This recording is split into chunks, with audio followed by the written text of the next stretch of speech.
channel. So, let's begin. Punta po tayo sa Google Chrome and then type po natin ang youtube.com sa search box. Tapos po, pindutin po natin ang tatlong dots sa upper right and then choose desktop site. Kung sino pa pong hindi nakapag-subscribe sa aking channel, please subscribe na po kayo. Ayan. Tapos po, medyo mahirap lang to guys ha. Konti lang naman. Click po natin ang video na may plus sign and then go live. Ito po ang next natin gawin. Katulad lang din po ito sa aking in-upload po na video sa laptop po or computer. Same lang talaga po ito. Pero medyo mabagal lang po ito kasi cellphone lang ang gamit natin. Pero same process. Yan. Webcam po tayo ha. Click po ang webcam. And then title. Depende po sa'yo kung anong gusto mong ilagay sa title mo. For example, first LS.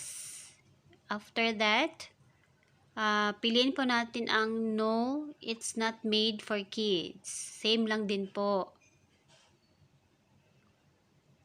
So guys, kailangan po natin ng isang cellphone or tablet para doon po tayo maglagay ng jacket at magbasa kasi sobrang liit po nito, hindi po tayo makapagbasa dito. Ang purpose po nito ay for camera lang po. So ito po, pwede na po tayo maglagay ng thumbnail. Kung hindi po natin gusto ang kuha natin, pwede po natin ulitin. At pwede po tayo mag-upload ng ating sariling ginawang thumbnail. Ituturo ko rin po sa inyo kung paano maglagay ng sariling thumbnail. Medyo mahirap po ito, medyo mabagal kasi nga iba ang cellphone sa laptop or PC. Ayan, medyo mabagal lang po siya. Pero pwede po talaga tayo makapag-live na gamit po ang ating cellphone. Ayan, tapos po kung hindi natin gusto ang ating kuha, pwede po natin ulitin. Ayan, ito po ang chat box. For example, ayan, dito tayo mag-chat-chat. Sa gilid po yan. Sa gilid po natin makikita. Sa right side.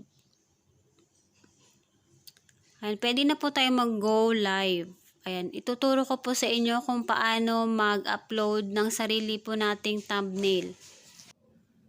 I-click lang po natin ang picture. Ayan. So, makikita po natin ang ating gallery. Piliin po natin kung ano po ang ating gustong thumbnail. Ayan, yun. Pwede na po, ayan. So, ngayon po, pwede na po tayong mag-go live sa ating cellphone. Thank you very much. Sana po makakatulong po ito sa inyo.